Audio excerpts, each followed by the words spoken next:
What's up, guys? Today, just wanted to talk a little bit about how we want to attack hitters from a pitch calling perspective, I guess you should say, right? First things first, you want to attack the zone relentlessly. Strike one, strike two, strike three. If you have to leave the zone with your stuff isn't going to be good enough to compete, right? We need to be in the zone with our stuff. Attack the zone relentlessly. Um, that being said, with two strikes, we don't need to give them a cookie, nor do we need to waste a pitch, right? Like, that is not the goal. The goal with two strikes is to execute. Execute, get the batter out, make him swing with two strikes, right? Generate soft contact. That's a win as well. We want to end the at bat as early as possible. That's really our goal as pitchers. So that being said, we want to attack, right? So now, how do we attack? What are the right pitches to throw certain batters, right? There's very few guys out there with no holes in their swing that can just control all parts of the zone at will, right? Most people have something in their swing that you'd be able to identify that could suggest to you where to pitch them. And it really just, the better you get at practicing this stuff and identifying this stuff, the more it's going to help you in game, right? I know when you get to the collegiate level, for Division 3, we don't really have much access to video, so we're not going to get like a ton of that stuff. But I know at the Division 1 level, when you have that much video, a lot of game planning goes into how we're going to attack guys and stuff like that. So continuing on, right? So if we got a big, tall, lanky guy in the box, right? This is an example here. I'll take you through a bunch of them. If we got a big, tall, lanky guy in the box, naturally, by nature, he has long levers. Like, he has long arms, long legs. I mean, long limbs. That's what makes him tall, right? So inherently, what is he going to have a difficult time doing? Staying short to the baseball, okay? And where is the shortest path to the baseball? The one at the top of the zone, right? So people with long levers are typically going to have a big hole at the top of their strike zone. And if you can get somebody that backspins the baseball, throws an efficient fastball, that could really give tall, long lever hitters trouble at the top of the strike zone. They're gonna really, really have to adjust their swing to get on top of that thing. And inversely, right? You have a shorter hitter in the box. They likely have an easier time staying short, staying at that ball in the top of the zone.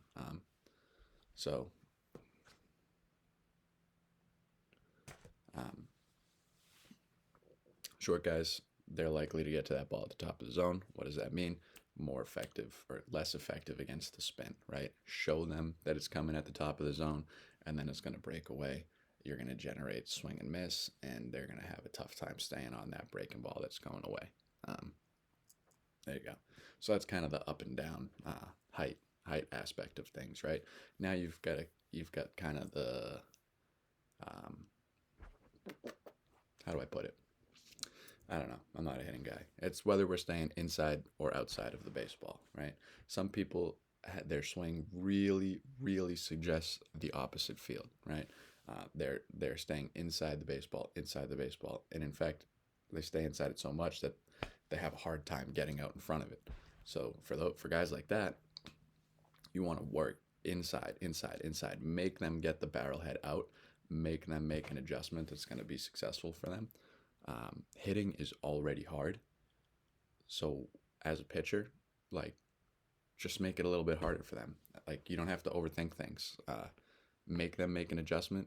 Hitting is hard already, and now we expect them to hit on top of making an adjustment.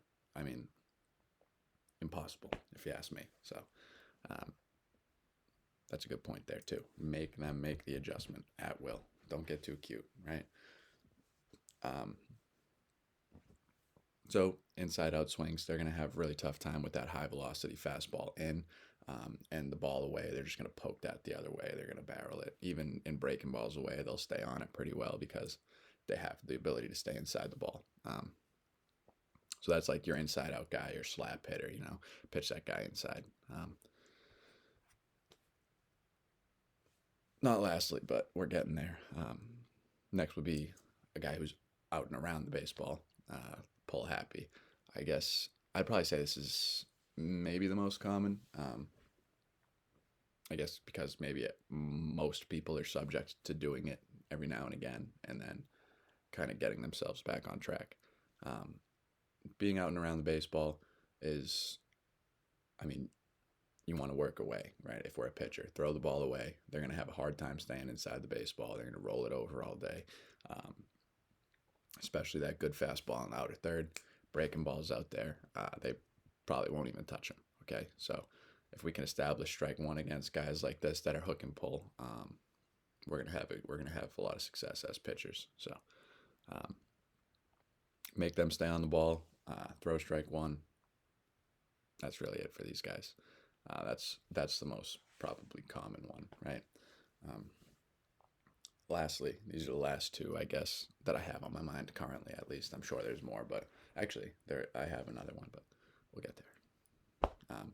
Next will be swing down. If you have a swing down bat path, right, you're gonna have a really hard time getting to those low pitches at the bottom of the zone. I think like the lower my bat goes, the less susceptible it is to staying in the zone. Where like if I have that swing down and it's a pitch at the top of the zone, I'm able to get there and stay flat, right? Um, so if you do see anybody that looks like their hands are up here and just like buckling up, right? That's you're gonna want to keep that ball low, and then vice versa. I mean, if you see anybody that's like really dumping the barrel down and then lifting up, they're gonna have a tough time again with that fastball at the top of the zone because I mean their bat path is not promoting a successful appearance. Simply put.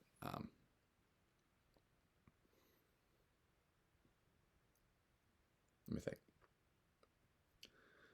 And I guess so. Those are like the physical aspects of things, right?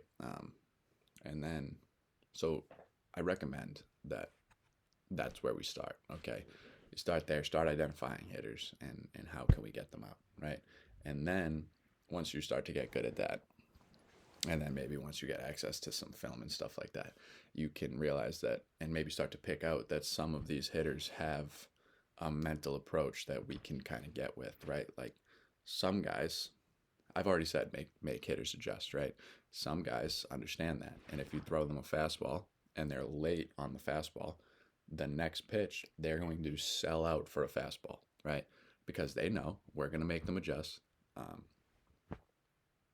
and they try to make that adjustment. You know what I mean? In that case, like if we can identify that on film that he gets blown up and then he sells out fastball, we know when he gets blown up with the fastball, we're going to spin one and he's going to be nowhere even close, right? That is like an advanced level of picking up tendencies on hitters, right? I would not recommend that for like beginners. Just get comfortable with understanding, are they inside the ball? Are they outside the ball? Are they under it, over it, tall, short, right? Like I know that like the better you get at this, the more prepared you're going to be when the game comes. And the number one contributor to confidence is preparation. There are a lot of studies that say that. A lot of professionals say that as well. So take that as you will. And I think that's really all I got on my notes there. The bottom line is we want to make these guys adjust, right? We want to attack the zone, get information, and then apply that immediately. And if we do that, we're going to be relatively successful. I mean, hitting is so hard. Like if you can be in the zone and identify what pitches to throw when, you're going to make it really hard for these guys consistently. There's always going to be times where you go out there and you maybe get knocked around a little bit, but like having this approach and this process will help you just get right back on track next time you go out there. So keep that in mind. Good talk today, guys. Thank you.